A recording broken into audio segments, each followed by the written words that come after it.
Hello दोस्तों, आज हम बात करेंगे कि जो हनुमान चालीसा हम लोग सुनकर पढ़कर बड़े हुए हैं, वो असल में लिखी कैसे गई, इसके पीछे की क्या कहानी है, वो उसके बारे में आज हम बात करने वाले हैं। ऐसा कहा जाता है कि बहुत पुराने टाइम पर जब भारत पर मुगलों का शासनकाल था, उस समय जो राजा अकबर हुआ करता था, उन्होंने एक बार तुलसीदास जी को, जो भगवान श्री राम के बहुत बड़े भक्त हुआ करते थे, उनको अपने दरबार में बुलाया था।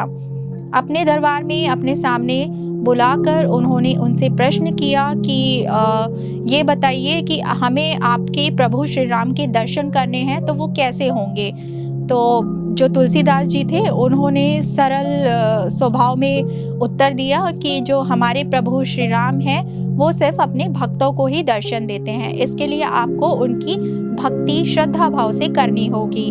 तो उन्होंने बोला कि तुम ये बताओ कि तुमको उन्होंने कैसे दर्शन दिए। तब तुलसीदास जी ने बताया कि वो एक बार जो है हनुमान जी की आराधना कर रहे थे, तो उस समय हनुमान जी प्रसन्न होकर उनके समक्ष आए और उनको दर्शन दिए।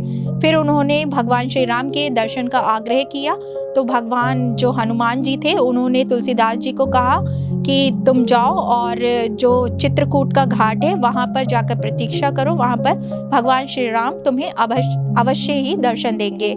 तो ये सुनकर जो तुलसीदास जी थे, वो अगले ही दिन चित्रकूट घाट पर भगवान श्री राम की और हनुमान जी की आराधना करने लगे। तब वहाँ पर 2 युवक आए, लेकिन उस समय जो तुलसीदास जी थे, वो उन युवकों को नहीं पहचान पाए। वो असल में भगवान श्री राम और उनके भ्राता लक्ष्मण थे। ये बात उन्होंने हनुमान जी को कही, तो हनुमान जी ने कहा कि कोई बात नहीं, आप चिंतित ना होइए, उदास ना होइए, फिर दोबारा अगले दिन भगवान श्री राम आपको आकर दर्शन ज़रूर देंगे। ये सुनकर फिर जो तुलसीदास जी थे, वो अगले दिन फिर से चित्रकूट के घाट पर भगवान हनुमान जी की आराधना कर रहे थे और जो चंदन का लेप है उसको घिस रहे थे।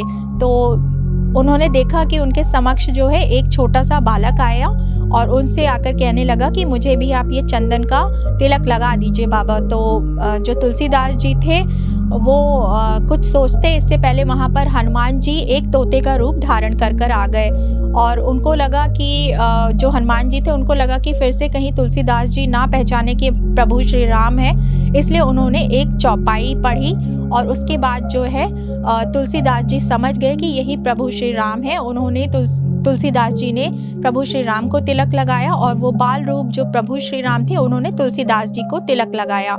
तो ये सुनकर जो राजा अकबर थे, वो बहुत क्रोधित हुए और उन्होंने कहा कि ठीक है, मैं प्रभु श्री राम जो तुम्हारे हैं, मैं उनके दर्शन ऐसे ही कर लूँगा। और ये कहकर उन्होंने जो अपने सेवक थे, उनको ये आदेश दिया कि इन तुलसीदास जी को ले जाइए और कारागृह में बंदी बनाकर इनको रख दीजिए। उसके बाद वो साधु स्वभाव के व्यक्ति थे, उनको इस बात का कोई असर नहीं पड़ा। उन्होंने कारावास में ही अपने दिन व्यतीत करने शुरू कर दिए। जैसे जैसे पहला दिन दूसरा दिन बीतता गया, हर दिन के हिसाब से उन्होंने भगवान हनुमान जी की आराधना करते हुए उनके लिए एक एक चौपाई लिखनी शुरू कर दी और इसी तरीके से उन्होंने 40 की 40 चौपाई जो है वो लिख डाली और इन्हीं 40 चौपाइयों को हनुमान चालीसा का नाम दिया गया।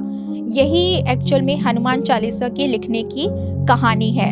ऐसा कहा जाता है कि जिस दिन हनुमान चालीसा की जो 40वीं चौपाई थी वो खत्म हुई, वहाँ पर जो फतेहपुर सीकरी, जहाँ पर तुलसीदास जी को कारागृह में बंदी बनाकर रखा गया था, अचानक से हजारों की संख्या में बंदर आकर उमड़ पड़े और जो वहाँ के सेवक थे, तो वो लोग परेशान हो गए कि इन बंदरों ने बहुत उत्पात मचा रखा है, इनको कैसे भगाया जाए।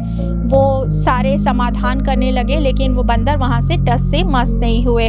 लेकिन एक बूढ़ा बंदर था, जब तुलसीदास जी ने जो अपनी 40 चौपाइयाँ लिखी थी, जब वो उसको पढ़ रहे थे, तो एक बूढ़ा बंदर वहीं कारागृह के बाहर उस चौपाई को सुन रहा था।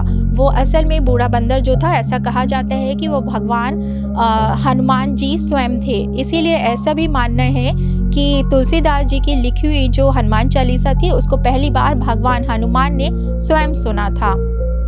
जब ये बात जो राजा अकबर के सेवक थे, उन्होंने आकर राजा को बताई कि महाराज जो बाहर हैं बंदरों ने बहुत उत्पात मचा रखा है और ये हमने सारे समाधान करके देख लिए, लेकिन ये बंदर यहाँ से नहीं हिल रहे हैं। तो अब क्या किया जाए? आपको हम एक राय दे रहे हैं, आप जो तुलसीदास जी को हमने वो साधु संत महात्मा आदमी हैं उनको जो है यहाँ से रिहा कर दिया जाए। तो राजा ने जो अपने सेवकों की बात थी वो मान ली और उन्होंने तुलसीदास जी को वहाँ से रिहा करने का जो आदेश था वो दे दिया। और ये एक चमत्कार और एक चमत्कारिक कहानी है, ये वास्तविक कहानी है। जैसे ही तुलसीदास जी को वहाँ से रिहा किया गया, वो सारे बंदर जो थे वो अचानक से वहाँ से गायब हो गए।